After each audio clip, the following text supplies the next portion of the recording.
할렐루야. 오늘도 함께 예배하는 우리 모든 가족들, 어디서 예배하든지 우리 모든 가족들에게 하나님의 은혜와 능력과 평강이 넘치기를 주님의 이름으로 축원합니다. 인간에게는 누구나 욕심이라고 하는 본능을 가지고 있습니다. 이것이 물욕, 권력욕, 명예욕 등등으로 나타나는데, 인간사의 불행은 바로 이 욕심이 원인이 되는 경우가 참으로 많습니다. 인류의 시조 아담과 하와가 하나님의 계명을 어기고 선악과를 따먹었는데, 따먹게 된 동기가 하나님과 같이 되어 자신의 영광을 받고 천하를 호령하고자 하는 욕심이었습니다. 다윗은 천하를 움켜쥔 왕이었습니다. 그런데 어느 날 한 여자가 눈에 들어왔습니다. 알고 보니 자신의 충직한 부하 우리아의 아내였습니다. 그러나 다윗은 그 여자를 차지하고 싶은 정욕을 제어할 수가 없었습니다. 하여 그의 남편 우리아를 가장 격렬한 전쟁의 최전방에 세워 죽게 하고, 그리고 그 여자를 빼앗았습니다. 아합 왕 시대에 나봇이라는 포도원 농부가 있었습니다. 그런데 아합 왕은 그 포도원이 탐이 났습니다. 아합의 왕비 이세벨은 나봇에게 누명을 씌워 돌로 쳐 죽이고 그 포도원을 빼앗아서 아합 왕에게 바쳤습니다. 채워도 끝이 없는 욕망입니다. 욕심이 없는 사람은 없습니다. 욕심이 선기능을 하게 되면 개인이나 사회 발전의 동력이 되지만, 그러나 역기능으로 나타날 때 성경은 말씀합니다. 욕심이 잉태한 즉 죄를 낳고, 죄가 장성한 즉 사망을 낳느니라. 감히 하나님과 같이 되어보겠다는 욕망, 충직한 장군을 죽이고 그의 아내를 차지하고 싶은 정욕, 천하의 왕이 소시민의 포도원마저도 차지하고 싶은 물욕, 도에 넘는 욕망이 화근입니다.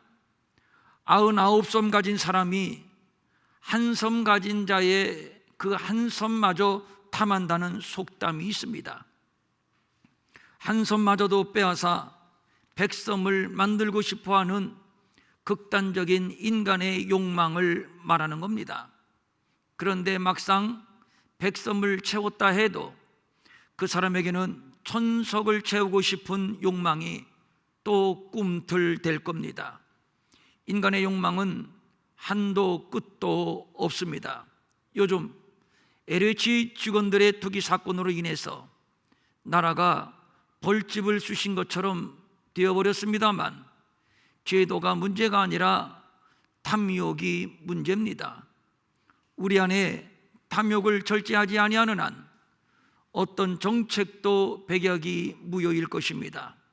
너희는 유혹의 욕심을 따라 썩어져가는 구습을 따르는 옛사람을 벗어버리라. 성경은 이렇게 말씀하고 있습니다. 옛사람은 구습을 쫓는 사람이요, 구습은 욕심을 따라 사는 삶을 말하는 겁니다. 구습은 썩어져가는 자기 중심적인 욕심입니다. 더 많이 쌓고 더 많이 누리고 더 많이 올라가려 하고, 이를 위해서 수단과 방법을 가리지 않습니다. 오직 나만을 위해서 말입니다. 우리는 한 부자의 고백을 듣습니다. 내가 내 영혼에게 이르되, 영혼아, 여러 해 쓸 물건을 많이 쌓아두었으니 평안히 쉬고 먹고 마시고 즐거워하자 하리라. 이 부자의 관심은 오로지 나입니다. 끝없는 자기중심, 이기심, 이것이야말로 전형적인 구습을 쫓는 삶이 되는 겁니다. 성경에서 가난한 자의 대표적인 인물 세 부류가 있는데, 나그네, 고아, 그리고 과부입니다. 성경은 이들에 대한 특별한 애정, 특별한 관심을 말하고 있습니다. 밭에서 곡식을 벨 때에 곡식 한 다발을 미처 가지고 오지 못했거든 다시 가서 가져오지 말라고 말합니다. 이유는 나중에 배고픈 나그네 고아 과부가 와서 그것을 주워다가 먹게끔 말입니다. 또 감람나무를 떤 후에 다 떨어졌나 하고 나무를 세심히 살피지 말라고 합니다. 안 떨어진 것은 나그네 고아 과부가 와서 나중에 떨어 먹게끔 말입니다. 하나님 아버지 앞에서 정결하고 더러움이 없는 경건은 곧 고아와 과부를 그 환난 중에서 돌보는 것이라고 말씀하고 있습니다. 명확합니다. 예수 믿는 자들의 경건은, 그리스도인들의 경건은 고아와 과부를 환난 중에 돌아보는 것입니다. 그런데 오늘 본문을 보면 지금까지 말씀드린 것과는 정반대의 사건이 기록되어 있습니다. 때는 엘리야 시대입니다. 3년 6개월 동안이나 비나 이슬이 내리지 않았고 이로 인해서 엘리야가 숨어있는 그렛 시내마저도 마르게 되었습니다. 장장 3년 6개월 동안이나 비나 이슬이 내리지 않았으니 불안 폭이 제대로 남아 있었겠습니까? 쌀한 돌이 제대로 남아 있었겠습니까? 민심은 죄악으로 흉흉하고 각박해졌을 겁니다. 나부터 먹고 봐야 하고 나부터 살고 봐야 합니다. 누구를 돕거나 배려할 여유는 없습니다. 어느 날 하나님은 엘리야에게 시돈이라는 지옥에 사르밧이라는 여인의 집으로 가서 끼니를 채우라고 말씀합니다. 그런데 여인은 남편이 없이 아들 하나 데리고 사는 불쌍한 과부였습니다. 엘리야는 여인의 집으로 갔습니다. 가만히 보니 여인이 나뭇가지를 줍고 있었습니다. 엘리야가 다가가서 말을 건넵니다. 여인이여, 부탁이 하나 있습니다. 내가 지금 목이 마릅니다. 내게 물 좀 주세요. 3년 6개월 동안 비나 이슬이 내리지 않았는데 물을 달라고 합니다. 그리고 또 말합니다. 배까지 고프네요. 떡 한 조각 내게 만들어 줄 수 없습니까? 여인에게 엘리야의 요구는 감당하기 힘든 요구였습니다. 여인이 대답을 합니다. 나에게는 떡이 없습니다. 다만 통에 가루 한 움큼과 병에 기름 조금밖에 없습니다. 그리고 하는 말, 이제 내가 아들과 함께 이곳으로 음식을 만들어 먹고 죽으려고 합니다. 지금 엘리야는 인생의 벼랑 끝에 서 있는 여인에게 가혹한 요구를 하고 있는 겁니다. 아무리 생각을 해도 이것은 아닙니다. 너무도 잔인한 요구입니다. 솔직히 엘리야는 번지수를 잘못 읽었습니다. 아니, 엘리야의 잘못이라기보다는 하나님의 잘못입니다. 하나님이 엘리야를 콕 집어 이 여인의 집으로 보냈기 때문입니다. 기왕 구걸을 한다면 살만한 집으로 갔어야 했습니다. 이제 마지막으로 아들과 함께 한 끼 먹고 죽으리라. 왜 하필 이런 집입니까? 혹을 때려다가 혹을 붙인 꼴입니다. 사과하고 나와야 할 것입니다. 아니, 주머니에 한 푼이라도 있다면 오히려 동냥을 해주고 나와야 할 겁니다. 그런데 엘리야는 아니었습니다. 그래요? 그렇다면 떡을 만들되 내 것을 먼저 만들어서 나에게 주고, 그리고 남은 것이 있다면 당신과 당신의 아들이 먼저 만들어 먹으시오. 그러면 말이죠, 기를 내리실 때까지 당신에게 가루와 기름이 마르지 아니하신다고 내가 섬기는 하나님이 말씀하셨소. 이 정도면 사기입니다. 이 정도면 정말 날강도입니다. 성경은 고아와 과부를 환난 중에 돌보는 것이라고 했지 등치고 갈취하라고 하지 않았습니다. 그런데 환난 중에 만난 이 여인을 돌보기는커녕 오히려 마지막 남은 양식을 갈취하고 있습니다. 그것도 선지자가 하나님의 이름을 빙자해서 말입니다.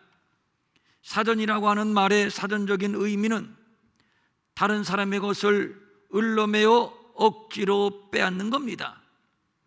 그렇습니다. 지금 엘리야는 불쌍한 과부의 마지막 양식을 하나님의 이름을 빙자해 갈취하고 있는 겁니다.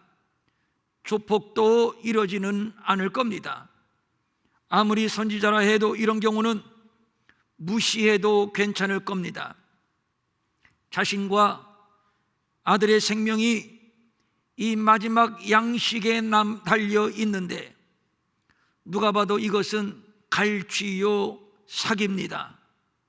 그런데 과부는 그렇지 않았습니다. 엘리야의 요구대로 한 줌의 밀가루를 박박 끌고 떡을 만들어 엘리야를 대접합니다. 그랬더니 선지자의 말대로 가뭄이 그칠 때까지 과부의 집에 가루와 기름이 떨어지지 않았다는 것이 본문의 줄거리입니다. 우리 인생은 육을 지니고 있는 한 물질을 필요로 하는 존재들입니다. 물질의 문제는 존재의 문제요, 따라서 누구도 물질을 초월할 수는 없습니다. 많으면 많을수록 좋은 것, 그래서 물질의 노예가 되기도 하고, 그래서 사람들은 물질을 신으로 섬기기도 하는 겁니다. 사단이 예수님을 시험할 때 가장 먼저 던진 시험이 돌로 떡을 만들어 먹으라는 것인데 결국 물질에 관한 시험이었습니다. 뿐만 아니라 예수님을 따르던 유대 백성들이 예수님께서 더 이상 떡을 만들어 주시지 않으니까 모두 떠나가 버리고 말았습니다.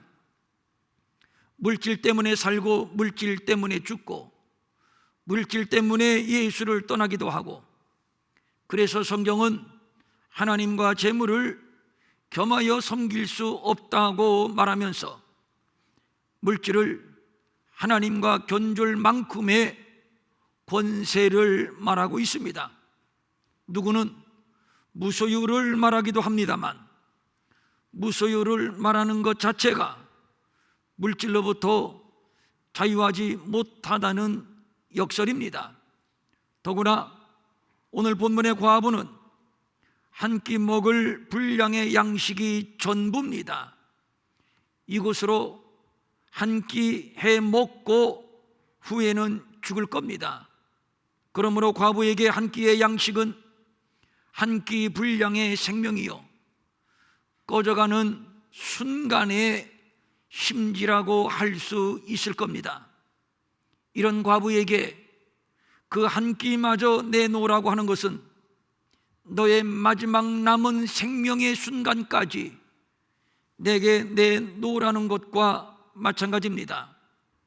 아주 잔인한 요구입니다. 그리고 엘리야는 말합니다.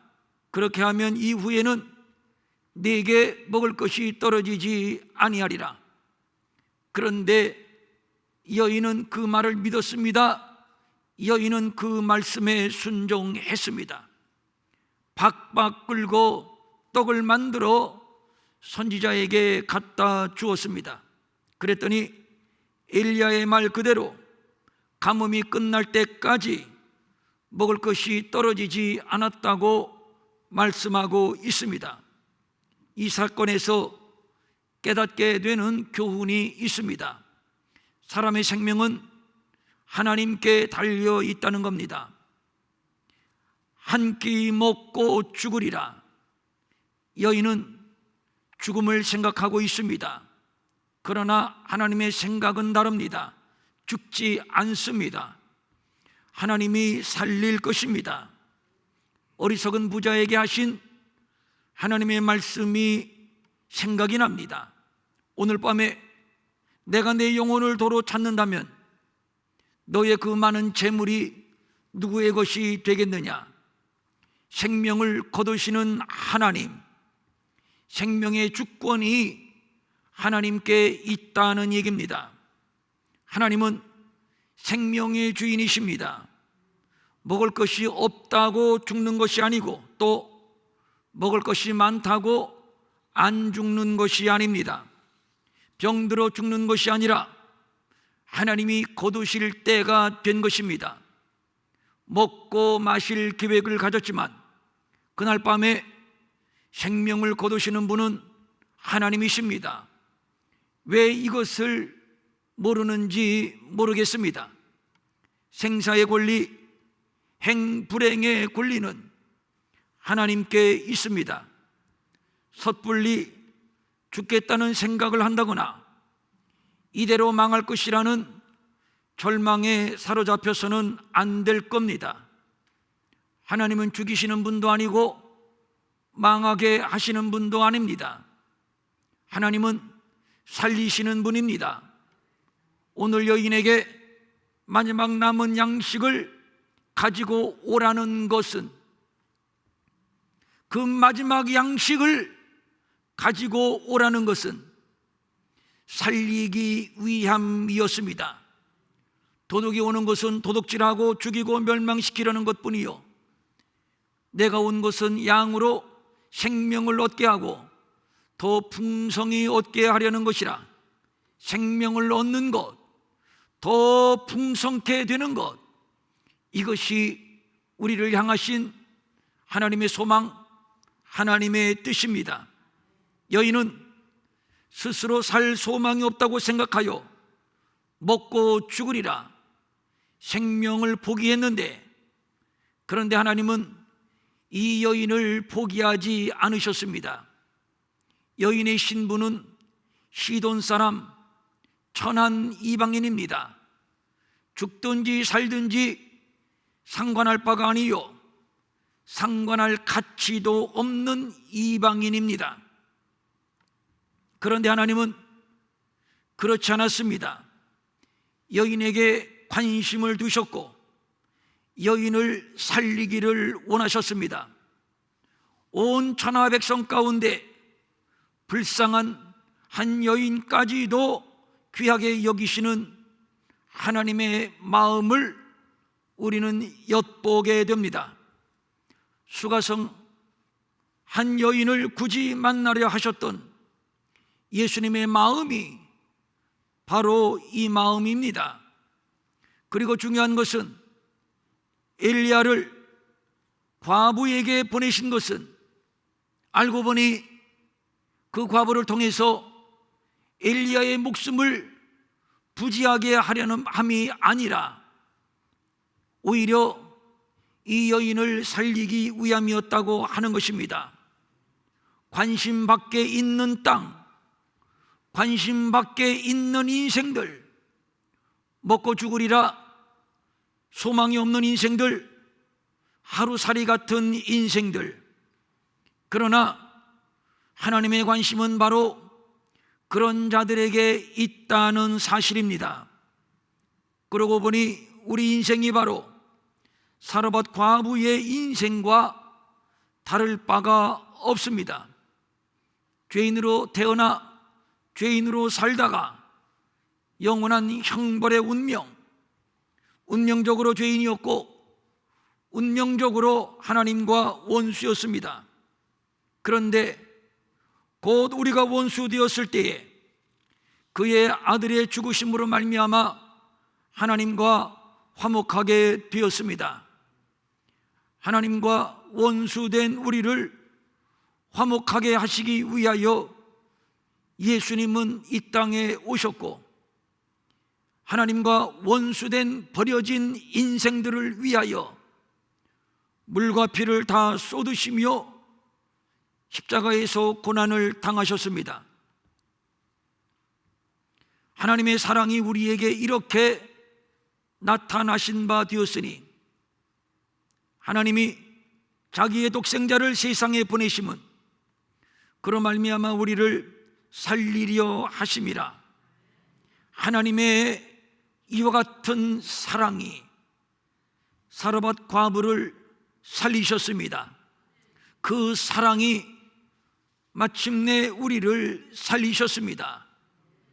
하나님은 살리시는 분입니다. 생명의 주인은 하나님이십니다. 그런데 하나님은 우리에게 생명을 주시기를 원하시지만 먼저 하나님께서 우리에게 요구하시는 조건이 있습니다.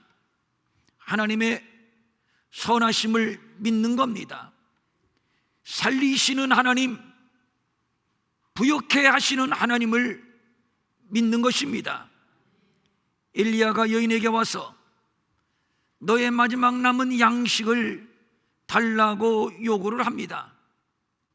그 마지막 생명을, 너의 마지막 생명을 내게 달라는 것과 마찬가지입니다. 그리하면 하나님께서 가뭄이 끝날 때까지 먹을 양식이 떨어지지 않을 것을 말씀합니다. 이때 여인의 반응입니다. 가서 엘리야의 말대로 하였더라. 엘리야의 말대로 하였더라.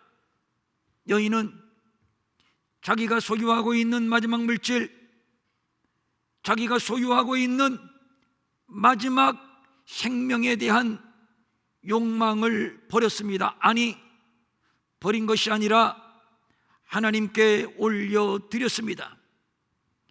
우리가 여기에서 알게 되는 것은 믿음은 상식의 영역, 윤리의 영역, 과학의 영역이 아니라는 겁니다. 심지어는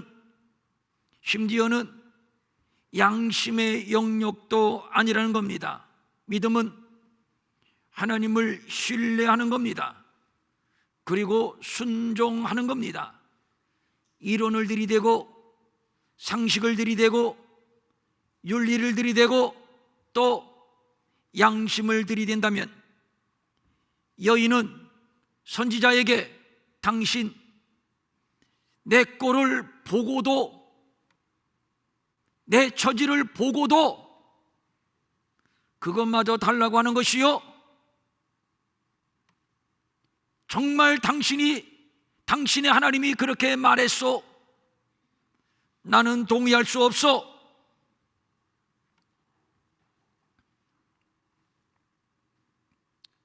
거부했을 겁니다. 저항했을 겁니다.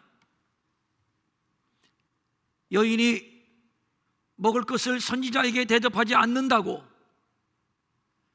그거 비양심적이라고, 비도덕적이라고 비난하지 않을 겁니다. 오히려 선지자를 향해서 사이비 종교 사기꾼이라고 비난을 할 겁니다.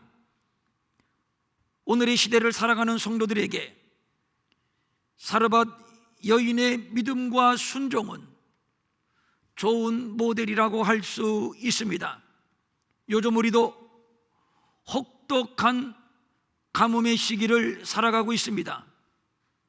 코로나로 인해서 민심이 폭발 직전이고 이로 인해 소상공인은 생존의 위협을 받고 있고 청년들은 일자리를 얻지 못하고 결혼과 출산을 포기하는 상황입니다. 이번 보궐선거에서 뚜렷이 확인이 되었습니다.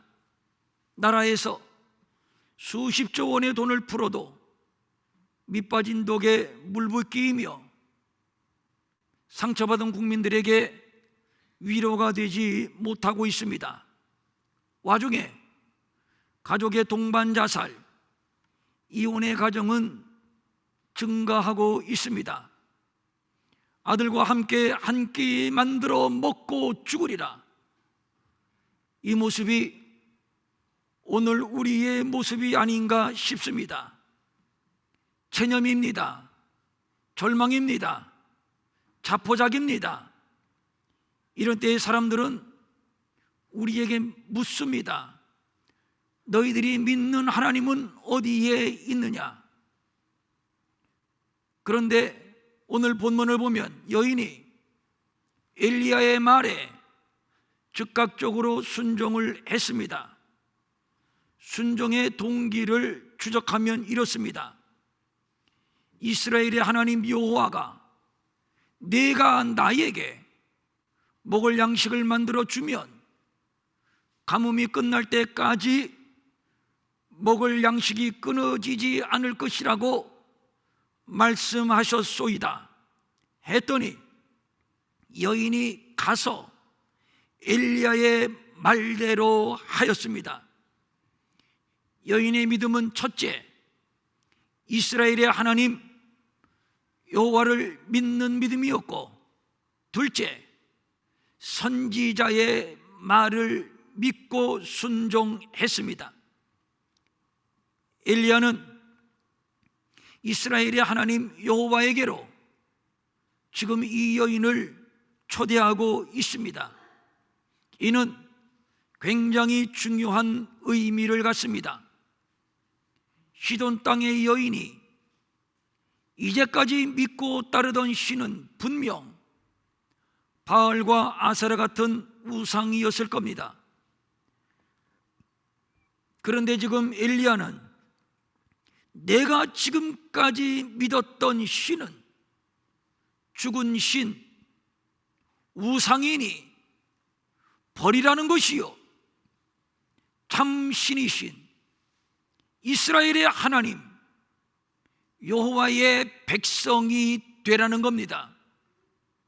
지금까지 믿어온 너희들의 신은 가뭄에서 너희를 건지지 못했지만 이스라엘의 하나님 여호와는 참신이시요 그는 전능자이시니 너희를 이 위기 속에서 살릴 것이라고 말씀하고 있는 겁니다. 이것이 중요합니다. 이스라엘의 하나님 여호와는 참신이십니다. 이스라엘의 하나님 여호와만이 참신이십니다. 그분은 전능자이십니다. 그분의 입으로 하신 말씀은 살리는 말씀이요 구원하는 말씀이요 복이 되는 말씀입니다. 이것을 먹고 죽으리라. 앞으로 이런 죽음의 영, 좌절의 영, 자포자기의 영이 우리 사회를 덮칠 겁니다. 이런 말을 할 수밖에 없는 목사의 마음도 무겁기 그지없습니다. 그러나 이것을 먹고 죽으리라는 여인에게 그것마저도 내게 가지고 오라. 그것을 가지고 먼저 양식을 만들어 나를 먹게 하라. 이렇게 말할 수밖에 없었던 엘리야. 사실 그 말은 엘리야의 말이 아니라 하나님이 엘리야에게 주신 말씀이었습니다. 이스라엘의 하나님 여호와의 말씀이라. 빼앗고자 함이 아니라 주고자 함이요 죽이고자 함이 아니라 살리고자 하시는 말씀입니다. 기적과 능력을, 그 놀라운 하나님의 구원을 경험하기 위해서는 이 순종의 고비를 넘어가야 합니다. 저는 이스라엘의 하나님 여호와의 말씀을 선포하며 기도하며 복을 비는 목사입니다. 불안을 조성하려고 하는 것이 아닙니다. 마약과 같이 달콤한 말, 몽롱한 말로 적당히 위로하고 격려하고 웃기고 울리고만 할 수 없습니다. 이스라엘의 하나님 여호와만이 참 신이십니다.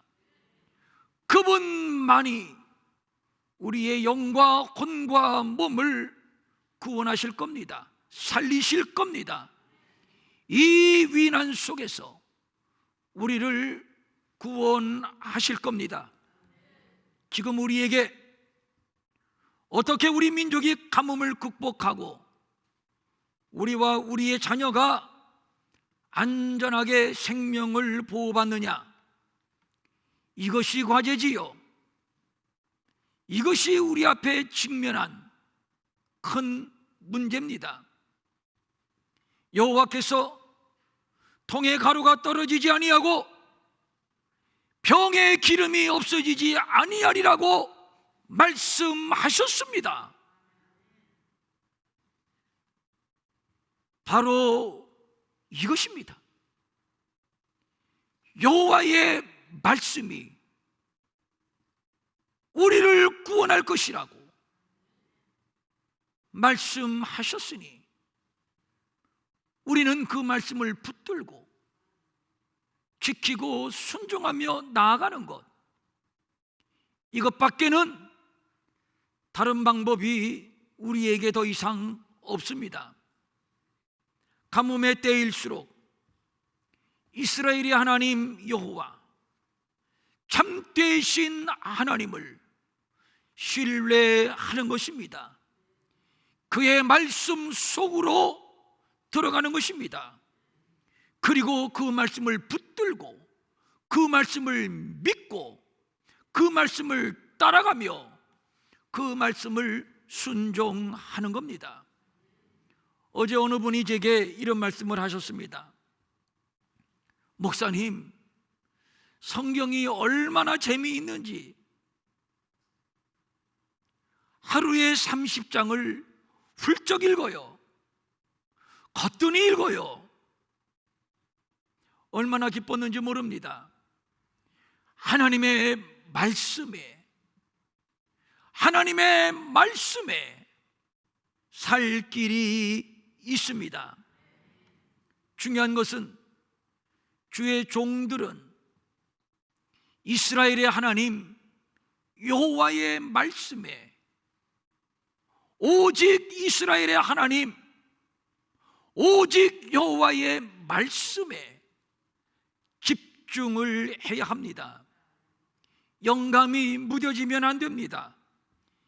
예민하게 하나님의 말씀을 듣고 분별하고 그리고 과감하게 선포하는 겁니다. 엘리야처럼 말입니다. 때로는 냉정할 수 있습니다. 때로는 그 말이 무거운 말씀이요, 아프게 느껴지는 말씀일 수도 있습니다. 그러나 이 말씀에 내가 살 길이 있고 우리 가정이 살 길이 있고 이 나라, 이 민족이 살 길이 있음을 믿을 수 있기를 바랍니다. 때가 이르리니 사람이 바른 교훈을 받지 아니하며 귀가 가려워서 자기의 사욕을 따를 스승을 많이 두고 또 그 귀를 진리에서 돌이켜 허탄한 이야기를 따르리라. 마지막 때일수록 사람들은 바른 교훈을 받지 않으려고 합니다. 귀가 가려워서 사욕을 따를 스승을 많이 두게 될 것이며 진리에서 돌이켜 허탄한 이야기를 따르는 풍조가 심화될 겁니다.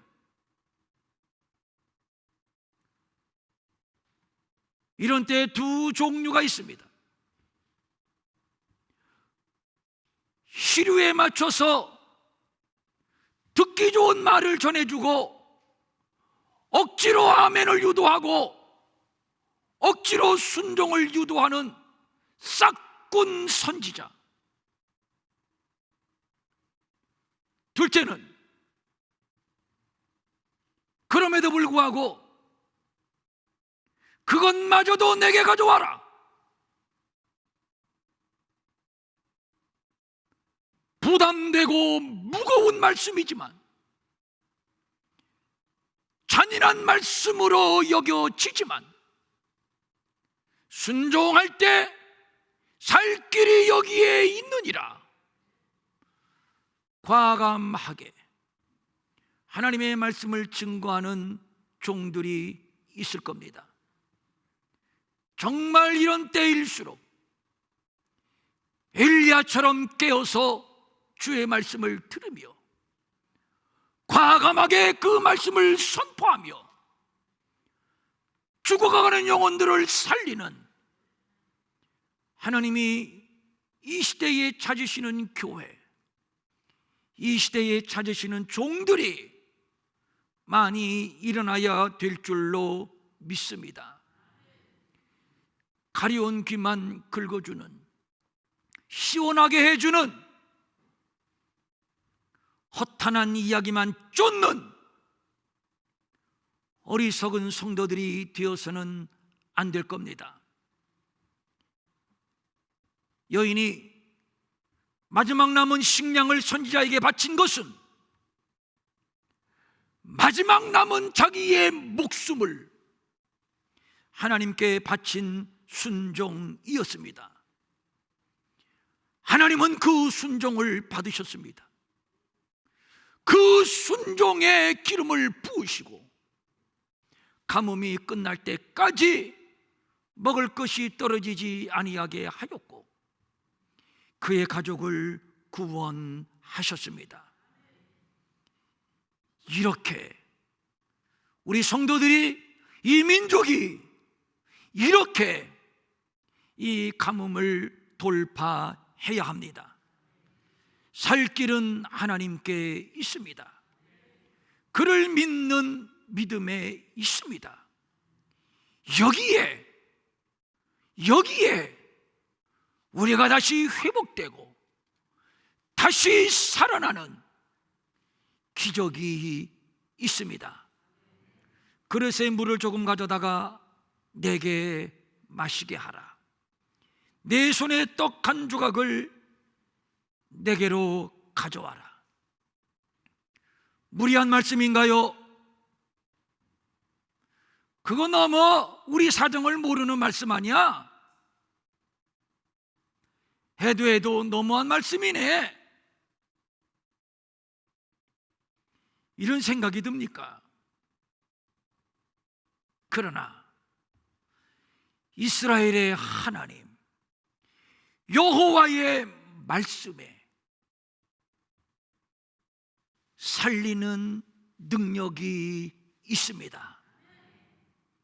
오늘 가뭄의 때를 살아가는 우리에게 하신 하나님의 약속입니다. 여호와께서 엘리야를 통하여 하신 말씀 같이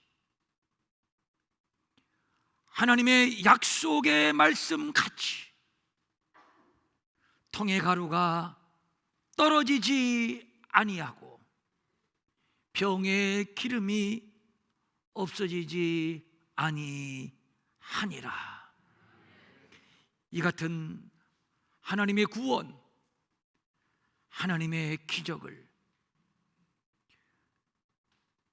앞으로 우리가 살아가는 생애에 날마다 풍성하게 누리는 우리 일회의 모든 가족들 되시기를 주님의 이름으로 축원합니다. 아멘. 일어나셔서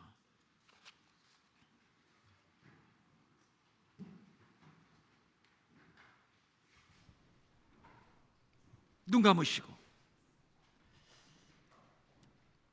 두 손 모으고 가정에서 가족들이 함께 예배드리시는 분들은 손을 잡으십시오. 함께 보호받고 함께 복받고 함께 구원받아야죠. 그렇게 믿으시면 아멘. 함께 보호받고 함께 구원받고 너와 내 집이 구원을 얻으리라. 이후에 오늘 성경 여기까지만 봤습니다만 이후에 그 아들이 죽었어요. 떡을 만들어서 그냥 배불리 먹었는데 가뭄이 떨어질 때까지 끊어질 때까지 먹을 것이 끊어지지 않았는데, 그런데 그만 어느 날 아들이 죽었어요.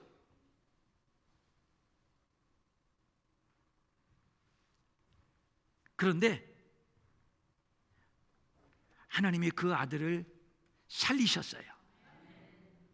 와우! 순종했더니 꺼져가는 자기의 마지막 한 번뿐인 생명의 호흡을,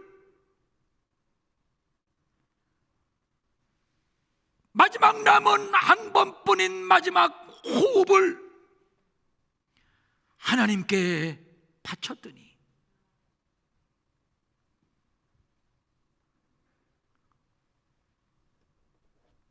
가뭄이 끊어지지 않았고 죽은 아들을 살리셨고,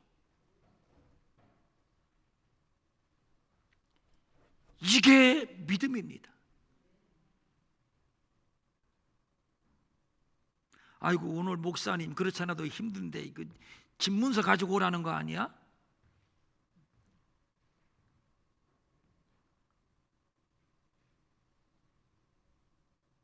그런 의미가 아닌 거 여러분 다 아시지요?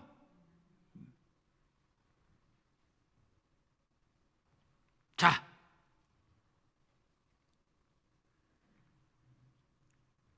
성령님 우리에게 임하소서. 사라밧 여인과 같은 이 믿음, 이 과감한 헌신, 과감한 결단, 과감한 순종, 과감한 헌신, 과감한 결단, 과감한 순종.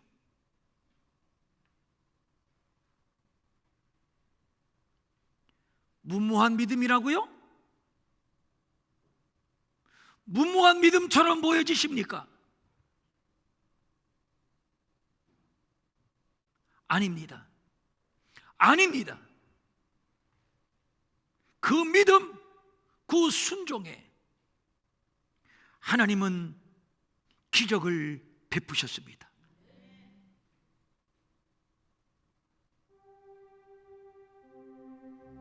앞으로 우리에게 혹독한 가뭄이 올 것입니다. 정치적인 가뭄, 경제적인 가뭄,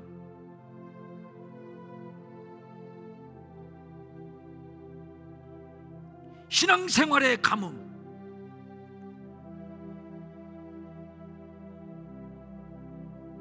한 끼 만들어 먹고 죽으리라.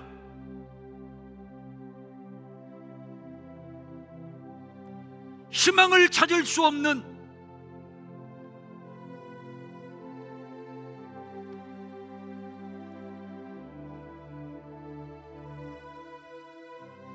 어쩌면 우리 생애에 전혀 경험해보지 못했던 가뭄을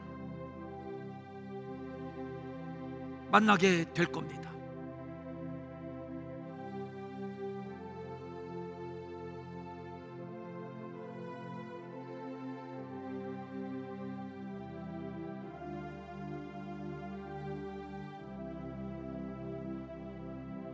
이 가뭄 속에서 우리가 살 길, 우리가 보호를 받고 구원을 받을 수 있는 유일한 길은 이스라엘의 하나님 여호와만이 참 신이시며 그 하나님이 우리를 구원하시며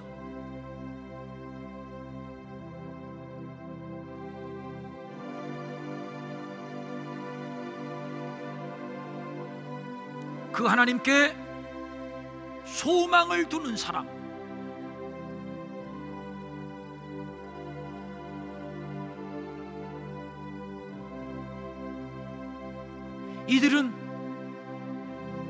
이들은 혹독한 가뭄 속에서 기적을 경험하게 될 줄로 믿습니다. 기적을 경험하게 될 줄로 믿습니다.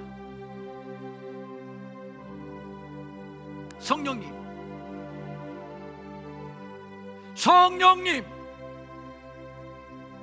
이런 믿음을 주세요.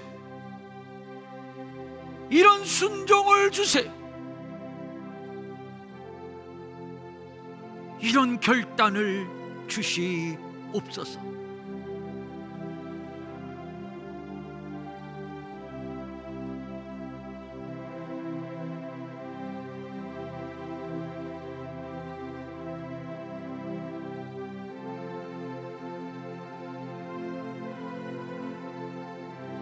마지막 남은 한 움큼의 밀가루, 이것도 내 것이 아니며 마지막 남은 꺼져가는 호흡, 이것도 내 것이 아닙니다. 다 주님의 것입니다. 이 시간 주님께 올립니다. 주여 나를 받아 주옵소서. 주여 나를 맡아 주옵소서. 살든지 죽든지 뜻대로 하시옵소서. 뜻대로 하시옵소서.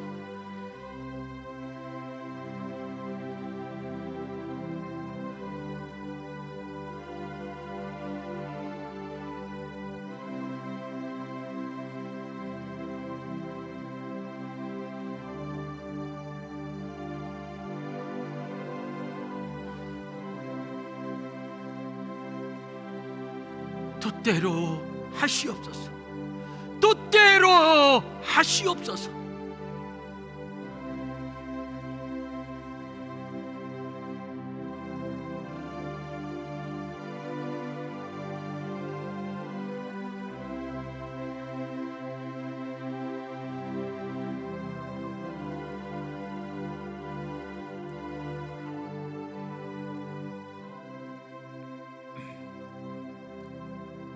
성령님,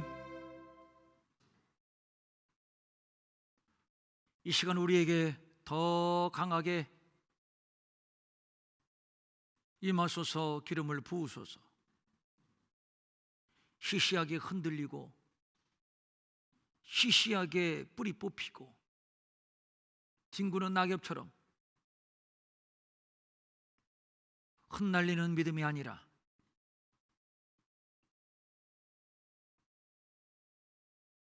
이스라엘의 하나님은 참 하나님이시다. 그가 나를 구원하실 것이다. 그러므로 마지막 나의 남은 호흡까지도 주의 것이다. 주님, 내 삶을, 내 인생을 주님께 올립니다. 주님께 올립니다.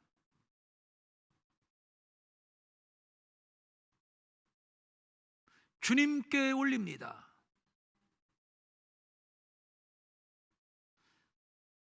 나는 내 것이 아닙니다.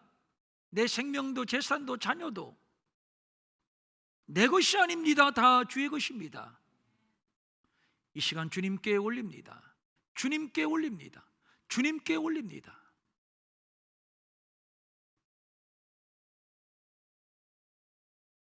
이 시간 주님께 올립니다. 주님 손에 올립니다. 주님 손에 올립니다. 내 것이라고 움켜쥐고 바둥바둥했던 이 어리석음을 용서하시고 주님께 올립니다. 다 주님께 올립니다. 다 주님께 올립니다. 살든지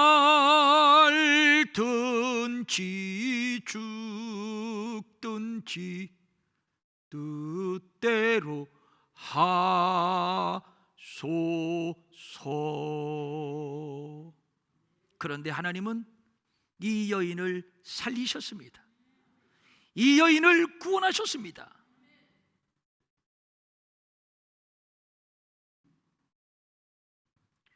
이 시간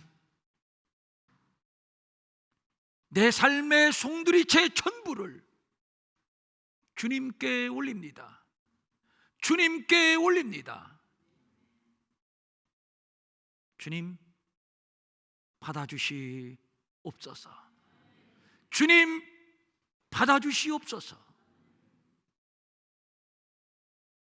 각종 예물과 함께 이 시간 주님께 올립니다.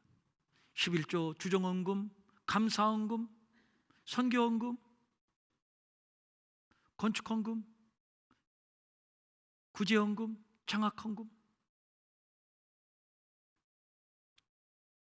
목적을 가지고 선교지에 보내는 헌금, 각종 예물, 내 삶과 함께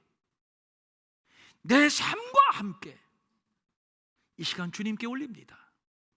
주님께 올립니다. 주님 받아주옵소서. 주님 받아주옵소서. 주님 맡아 주옵소서. 이 시간 주님께 올려드린 모든 손길들을 복되게 하옵소서. 아무렴 내가 너를 받고 말고, 이제부터 내가 너의 인생을 책임지리라. 이제부터 내가 너를, 내 집을 구원하리라. 이제 헌신하고 결단하는 주의 백성들에게 이제부터 기적을 보여주시옵소서. 기적을 보여주시옵소서. 기리키주 선교사님, 오늘 이 시간 찾아가 주시고 저를 만져주시고 안수하옵소서. 자기의 생명, 마지막으로 태워지는 촛불 같은 생명까지 주님 앞에 드리고 현지에서 수고하고 봉사하는 종들입니다. 이 시간 저들에게 찾아가 주시고 저들을 만져주시고 저들을 위로하시고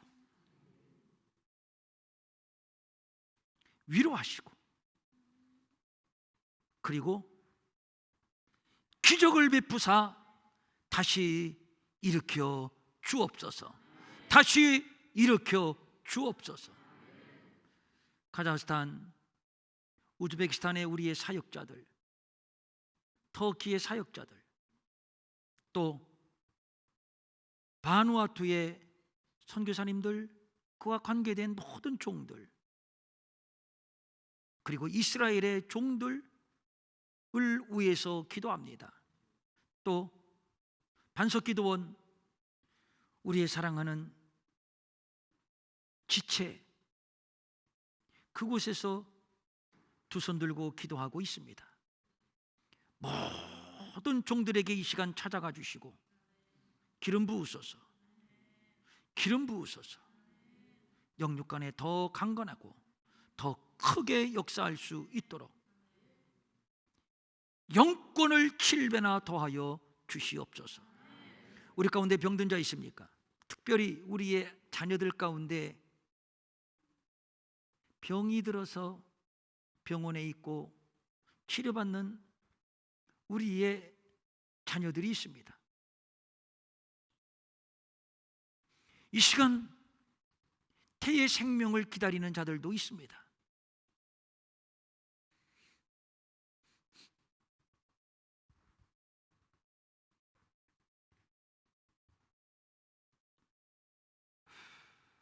성령님, 역사하소서.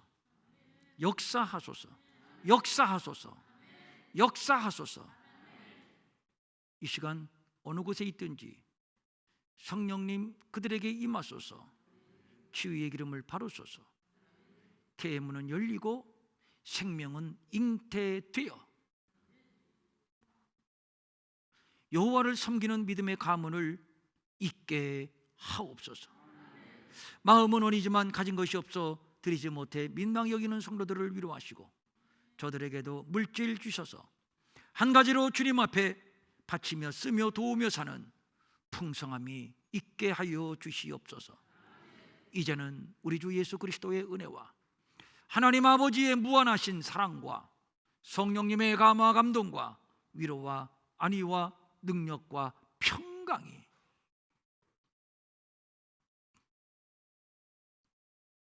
오늘 이 여인의 믿음으로 이 가뭄의 때를 돌파하기로 결단하며 소원하는 모든 성도들 머리 위에 영원히 함께하옵시기를 간절히 축원하옵나이다. 아멘.